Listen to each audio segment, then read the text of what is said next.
Welcome to the Overwhelm is Optional podcast, where each week we find ways to gently rebel against the nonsense that overwhelm and exhaustion are just the price you pay to have the life you want. Hello. How are you doing? I'm really well, thank you for asking. I'm really excited at the moment because the render on our house is nearly finished and it looks amazing. They're going to put one more coat on tomorrow. If you haven't been following that, I'll give you a quick recap. So we live in a very old cottage, and like many old cottages in England, it had concrete render put on the inside and the outside, thus trapping moisture in the middle of these beautiful old stone walls. And finally, that job is nearly complete and it's just going to look amazing. So our house has gone from looking like a bus has gone into the side of it, where we'd taken bits of the render off and couldn't get the rest off, to looking like the cottage it is. A beautiful old stone cottage with a natural lime render on it. Super exciting. Big event here in my life. Also, I'm going on holiday in less than 2 weeks, so I'm super excited about that. And yes, there are things to do before I go, because when you run your own business, or even if you don't run your own business, there's work to do, isn't there, to tidy up in order to take that break. But I'm okay with that, particularly because the builder's nearly finished, because having the builders and that pressure to get stuff done, that's too much for me, and I don't do pressure, which is what this week's episode is about. But before we get into that, for those of you who very kindly emailed me and said sorry to hear about the death of my dog, if you didn't catch that episode, I highly recommend it, because it's a deep share and there's some value there for you. I know there is. That was a couple of weeks back. So we're all adjusting really well. Tegwin was very old, and because of the way that we gave ourselves time with her and the way we handled how she died, and also because I took that experience to coaching sessions and got support for that, I've really noticed how I handled it very differently from previous painful experiences like dogs dying. And I'm really grateful for that. I'm really grateful to my coach and the coaching community I'm part of, because it makes such a difference. Being able to look for the gift in the grief was so good. I do love coaching so much. It's so remarkable. So we planted little ash tree, what do you call them? Those tiny little, seedlings, which seed all over our garden. And we planted about 15 of them on her grave just to see which ones. And they're all doing okay. We did also plant a little oak seedling in the middle, but that didn't survive. Oak and ash seedlings are very different in terms of moving. Really interesting. And then the vets beautifully sent us a card with some forget-me-nots, which was so nice, seedlings. So we put the forget-me-not seeds on the other day just before it was going to rain. So we're hoping that we'll have forget-me-nots and ash trees, and then we might buy another plant specially for her. So it feels very positive now. I'm still seeing her. You know that weird thing when somebody dies and you're still like, you catch them out the corner of your eye, if you expect them to be there or you think they're there. So for example, when I go down to the end of the garden to the compost, she used to show up with me and she's not there, and I really noticed that. And then I hear this rustling, but it turns out it's not Meg, my tiniest dog, instead, which is nice that she's kind of taken that up and has come to help me sort the compost out at the bottom of the garden. But thank you so much for those offering. We are all doing really well, and life is good. So today I want to talk about pressure. Now, I don't do well under pressure. So initially when I started on this journey, overwhelm is optional, I was like, how can I make overwhelm optional for me? Because overwhelm's not working for me. Overwhelm is what caused me to disconnect from my heart and my body and burn out, even though I was working really hard to prioritize my self-care. Even though I knew all of the things that I should be doing, ought to be doing, I still managed to crash and burn very spectacularly while prioritizing my self-care. That's crazy, right? So it was I definitely blame that on overwhelm, flooding my brain, making it impossible for me to see the wood from the trees and to listen to my body, listen to my heart. It was all a big disconnect between my mind, which was overwhelmed, and my body and my heart. And what I've gradually learned to do is bring the body, heart and mind together. But I've also started adding in, so I don't do overwhelm, I don't do pressure. Now, I don't do pressure is a different thing for me. Overwhelm feels like I've completely flooded my mind and I can't think straight, and then I'm just reacting all the time. And I guess pressure has the same effect on what I'm doing, as in I'm stuck in my head and I'm moving from fear, but it feels different to me. So overwhelm feels like a thick fog, like I'm pushing my poor brain through concrete, and pressure feels like literal pressure on my shoulders, on my chest, on my chest, like I can't breathe properly, on my shoulders, weighing me down, like really weighing me down. And I really want to talk about pressure today. It feels a bit nuanced now I'm saying it, but there's definitely a difference for me. So I don't do well under pressure. I literally don't. It just doesn't work for me. And I've heard people say, oh, I need deadlines and I need some pressure.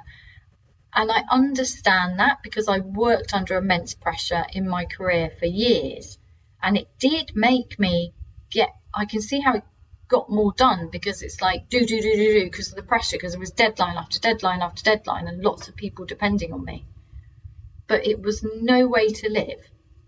It didn't work. So I don't do pressure now. I literally renounce pressure. I walk around saying, I don't do pressure, I don't do overwhelm, I just don't do it. It's not for me. It doesn't work for me. So that self-awareness, it doesn't work for me, is really serving me. And I want to really talk about this and about your relationship with pressure, so you too can find freedom from not just overwhelm but also pressure. So here's the contradictory thing though. I don't do well under pressure, but I'm brilliant in an emergency. I don't do well under pressure, but I'm brilliant in an emergency. Let me give you some examples. So for well over a decade, I was team leader of 54 fire stewards at the Glastonbury Festival. The Glastonbury Festival is huge, and 54 stewards is a lot of people to manage. And we would have crowds of between 5,000 is a full tent, then they expanded the tent, and then we had so it could be 5,000 to 10,000 people when it's super busy. And I was really good at it. I was calm, smiley, bubbly, happy. Like, people liked having me as their team leader. I'm really good in a crisis. Let's think about some of the crises you might have at a festival. Hilarious things, but not funny things. That's the thing, that they're hilarious when you look back, but at the time they're serious, because the job of a fire steward is to keep people safe. So you're managing crowd numbers so people don't get crushed. We know people get crushed and die at festivals. I mean, it matters. And I didn't like that part of it, that level of pressure, that somebody could die. That's horrible.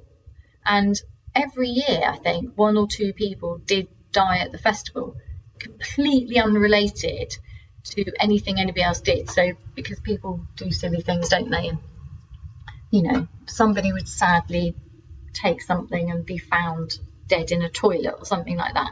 But that kind of pressure is real. So I took my job seriously. Of course I did, because that's the job. You keep people safe. You also have to keep the people working for you safe. So it's a health and safety thing, and it matters, and it makes a difference.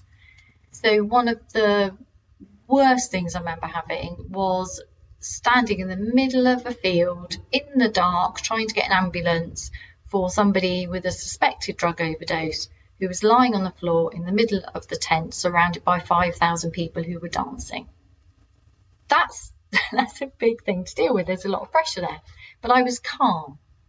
I was able to act with clarity. And that's really interesting, isn't it? So under pressure, that kind of emergency pressure, by the way, the guy was absolutely fine, as usual. Most suspected drug overdoses. Fortunately, usually what happens is they wake up after you've called the ambulance, gone to enormous lengths to keep them safe by forming a circle of stewards around them. And, you know, the care and the love that goes into looking after people at that festival is amazing. Getting an ambulance through the crowds without anybody getting injured. I mean, the whole thing takes a lot of coordination and it's a joy to be part of. But what's really interesting to me is I remember these times and I remember the absolute clarity I had, the ability to act. I didn't feel stressed. I was just able to act. And that's what leadership's about, isn't it? That's what being in a crisis is about, being able to act fast, making decisions quickly.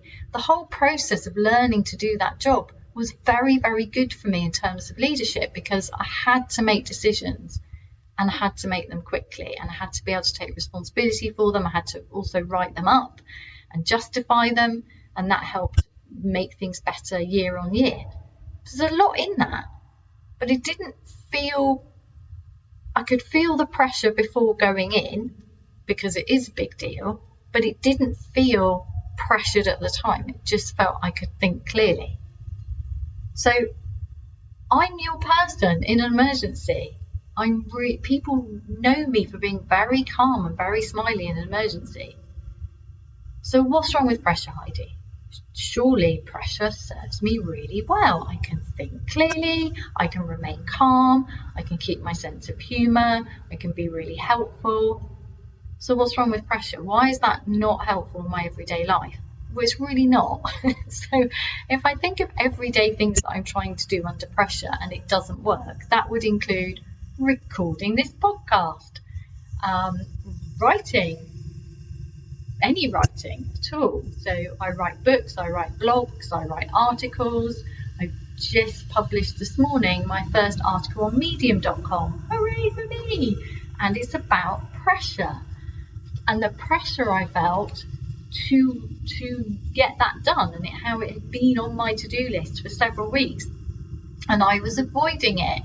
And you could say, well, you had builders in, that's okay, but I knew that I could have got it done if I wasn't scared, but the pressure was stopping me doing it. So what's going on here? Why can I, on the one hand, be absolutely your person, brilliant in an emergency, but really useless at acting under pressure with everyday tasks? What's going on here? And are you the same? Is this how you feel? So let's look at this. That same system, that nervous system reaction where everything else, your brain is flooded by the emergency so that you can act with clarity, that emergency system. It works brilliantly under true pressure because the whole point is to have only one clear option to do so that you can act in an emergency to save your life or somebody else's. But that same system, when applied to everyday life, because it results in flooding your mind so you can't think about anything other than this one scary thing, it doesn't work. Because the truth is that everyday tasks like writing, responding to emails, etc., those things, they're not emergencies. With those things, you need different sort of clarity. You need to feel safe. You need to be able to explore all the different options. You need to be creative. And creativity doesn't come from a sudden emergency. Creativity is about being able to look at things without rigidity, with absolute flexibility. It means being able to consider lots of different ways. And you don't have time for that. You don't want that system in a genuine emergency because it would be useless. If I'd been stood in that field in the dark, calling through for an ambulance, well, I wouldn't have been, would I? If I'd gone, oh, well, what's all the different things we could do about this person who appears to be unconscious lying on the floor in a tent of 5,000 people who are possibly also under the influence of something and aren't going to be persuaded to help keep this person safe very easily because they're all having fun, quite rightly. So if my mind had gone into relaxed, oh well, everything will be okay. Well, what we could do is this. Oh, what could it? I just ask everybody else what they think we should do. Not that you can hear anyone. So you can't talk things through because it's super loud. People get crushed. All sorts of things can be happening. There's no time. You have to be able to shut down your brain into clarity of action. One safe thing to do, which is why you're trained for that job. Call an ambulance. That's it. That's the job. Call an ambulance and keep the person safe. And it's a routine thing which kicks in because thinking about it delays emergency life-saving action. But in general life, you need to be able to think about things. You need to be able to mull things over and make a decision. You need to be able to think flexibly and creatively. And when we're stuck in rigid thinking, when we get to that really inflexible thinking, that's when perfectionism kicks in. I have to do the one right thing or else something terrible will happen. It's only true in an emergency. It is not true in everyday life. In everyday life, there are lots of right ways to do things. There are lots of good options. And the procrastination, the not doing it, the paralysis of action comes from the terrible belief that it's a genuine emergency, that something really bad will happen if we don't get it right. And this is exactly what I noticed this morning happening with this task, write my first article on medium.com. So this is what I did this morning. I felt into the pressure. I noticed the pressure. So instead of trying to push through the pressure and say, well, I should have done it by now, which then results in self-recrimination about not doing it, well, you're trying to do too much, you've got to get it right, all of the stuff that was stopping me, instead of focusing on that, I just went, oh, well, there's pressure. So I actually asked myself the question this morning, where are the pressures today? And by that, I meant where as in identifying them, but also where are they in my body? What's the impact they're having on me? And this is what I noticed. First thing that came into my head was, you're not writing on Medium. And when I looked at it, and it is one of my developer presence on medium.com is one of my main projects. I've got 4 July focuses. That's one of my main ones. And seeing that I'm on holiday for the last 2 weeks of July, that gives me 2 weeks to develop a presence on Medium. This matters to me. It's important to me. It just feels like a good place to be. I like reading the articles on there. It feels like, I don't know, it just feels like I'm excited about it. I want to do it. My heart wants to do it. But my head is saying, no, but you need to get it right. And I was noticing this. This is what came up for me today. This is the thing that I really wanted to do today. And then I noticed the pressure instead of pushing through it. And I noticed that there was fear around getting it right. So, for example, I need a bio. What am I going to write in the bio? Which is interesting because I have lots of mini taglines and bios all over the internet. In every place I've got a presence. And yet every time I do it, I go into, oh, but what if it's not right? And that's normal, right? That's the fear kicking in. That's the pressure comes from the belief that I can get it wrong and that getting it wrong would be an absolute disaster. So noticing that immediately gave me a different way of approaching it. And what I decided was I would just write about the thing that was stopping me writing. That's what I did. I faced the pressure. I looked at the impact it was having on me. I didn't want to spend hours and hours this morning going round in circles trying to make a perfect bio and a perfect first article. The problem with a first anything is it feels like you're laying out your stall. And in many ways you are. But then I remembered the writing course. I've done quite a few writing courses, but I did a beautiful writing course a few months ago where it said write to discover. And I found that so freeing And I've started with the idea of writing to discover the freedom to be more and more myself. Better stuff happens in an easier way when I write for myself. So when I let go of the pressure to write for an audience, so that means that I'm writing thinking about their reaction. So that's an outside pressure coming into how I'm writing. That's when I procrastinate. But when I write for myself to discover, it changes things. So not only is it not for anyone else, so that removes that pressure. I'm not necessarily going to publish it or do anything with it. But also the writing with the aim to just discover, it means there isn't a right answer. It's a discovery, it's an uncovery. Oh, it's a curiosity. It's a, I wonder what I'll find out today. And that's what I did this morning with this article, which I have now published. And I haven't done the bio, and I don't care because that felt right. I lifted the pressure to do it right, and I wrote an article on Medium which talks about the pressure I was feeling and how pressure doesn't serve me. And so it's done.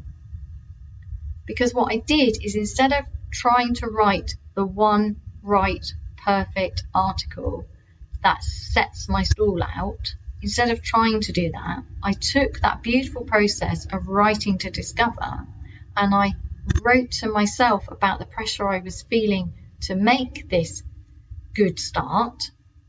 And I feel now that that first article I've written is really good.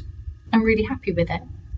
I don't know if anyone will read it, because that's another thing that's always funny about doing anything like blogging or writing an article or a book or podcasting, is there's the fear that people will judge it harshly, and then I will become ostracized from the tribe. That's the deep fear, isn't it?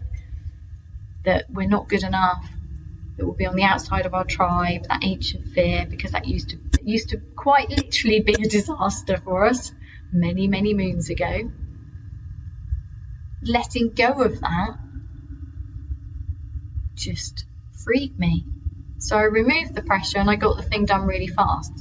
The article was published at like 7:30 in the morning, effortlessly. Well, not effortlessly as in, like, I don't know, completely effortlessly. I mean effortlessly as in the effort I put in wasn't a struggle. It was just a crafting, a creative process, a satisfying process, a playing with words until they looked better. And this article, I've probably written it many times. I mean, my Google Docs are full of half-written articles, stuff that needs editing, stuff that I've written again, as are big A4 pads of paper, which I have piles of all over the show. And if I go through them, I often find the same article written several times, even 2 years ago or further ago than that. It's only when I remove the pressure that things get done with ease or with joy or both. That's when things really start to get done. That's when I get the clarity, which is feels like a different sort of clarity. It feels like a calm, spacious clarity, which is very different than that clarity to make quick decisions under genuine emergencies. That feels different, which it should do, right?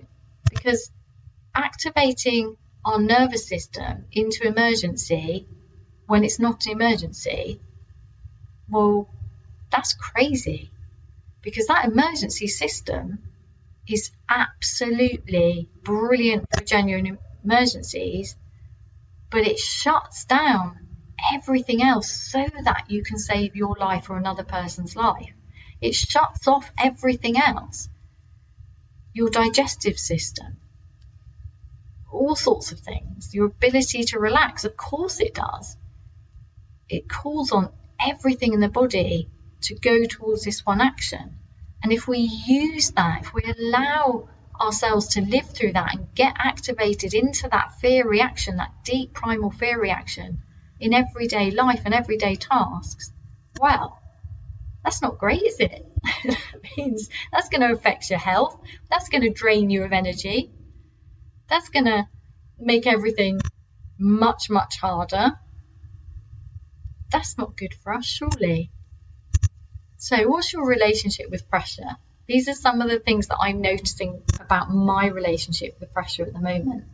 When I remove the pressure, I can think more spaciously. I get rid of the rigid thinking, which tells me there's one right way to do it or else terrible things will happen, which is perfectionism, which leads to procrastination because I'm too scared to do the thing because it suddenly feels enormous. When I remove the pressure, I get this spacious clarity of leaning back into the safety of the moment, of knowing that it's okay, that I'm good enough, that my writing is good enough, that I can do the things that light me up, that everything's okay, that nothing's final. It's different, isn't it, with an emergency, because things can be final. But bringing that, noticing that that's leaking into other activities in my day. When I say other activities, I mean stuff that isn't an emergency. And thank goodness that I don't live in an emergency zone, an emergency war zone, where I'm genuinely needing that kind of action. Genuinely in my life, there aren't very many, thank goodness, actual emergencies. And I'm so grateful for that. I'm so grateful for the peace, the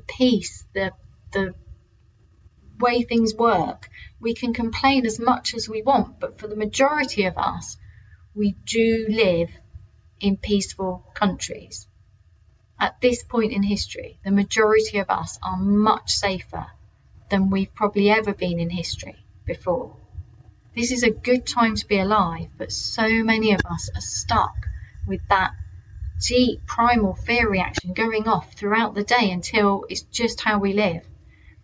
We live under such immense pressure, but it's not helping us, and it's not necessary, because that system is for split-second, temporary, genuine, life-saving emergencies. It is not for getting stuck in traffic. It is not for a work deadline. It is not for having a difficult conversation. That's not what that system's for. And I really genuinely believe that it's worth knowing that about yourself. It's worth getting the self-awareness to see where you are allowing that kind of pressure and that system to kick in your day. Because I guarantee you, just noticing that is going to make a difference. Just noticing when you're under pressure, what happens when you remove the pressure. I mean, an obvious example is being at work and going on holiday, isn't it? And how differently you feel. That's one way of doing it. Another way is to just ask yourself, where's the pressure today? Where's the fear? And where is it sitting in my body? And what's it doing? What effects is it having on you? And sometimes that is enough. Just the noticing, often just the noticing, neutral noticing. So noticing without judgment, noticing what's going on. So you can notice the thoughts about it. You can notice the physical sensations about the pressure. You can notice the fear reactions to past hurts.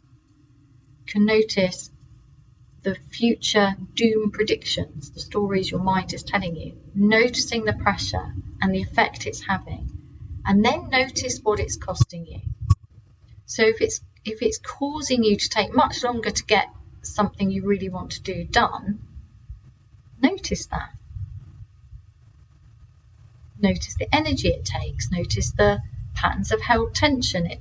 It's draining. It's very energy draining. It's very time consuming trying to push through pressure, and it's unnecessary.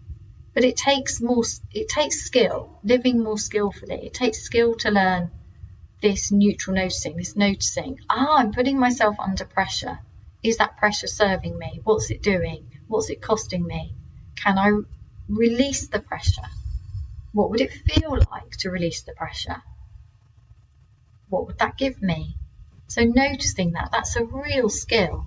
Living more skillfully, moving from mind-based living, understanding that when we get stuck in our heads and primarily have all of our attention on minds, life's harder because the mind is easily triggered into fear and overwhelm. It's supposed to be. It's not a fault. It's a life-saving emergency thing. But it's no place to live from, is it? I don't like it. So, do you want to say it with me? I don't do overwhelm. I don't do pressure. I'm done with fear. I'm done with overwhelm. I'm done with pressure. Oh, doesn't that feel good? Maybe have a little stretch and a stomp around. I don't do pressure. I'm releasing pressure. Where can I release pressure today? Ah, that feels better. Now let's do the thing. Now go do the thing that would make your heart sing, that would really make you proud of yourself today. And acknowledge the courage it takes to release the pressure and do the thing. Right, I'll see you next week. Hope that was helpful. Thank you so much for being part of this podcast. If you enjoyed this episode, please do take a little moment of your time to share it, like it, etc. to help other people find it. And if you'd like to know more about my work, please go to www.tidymark.co.uk.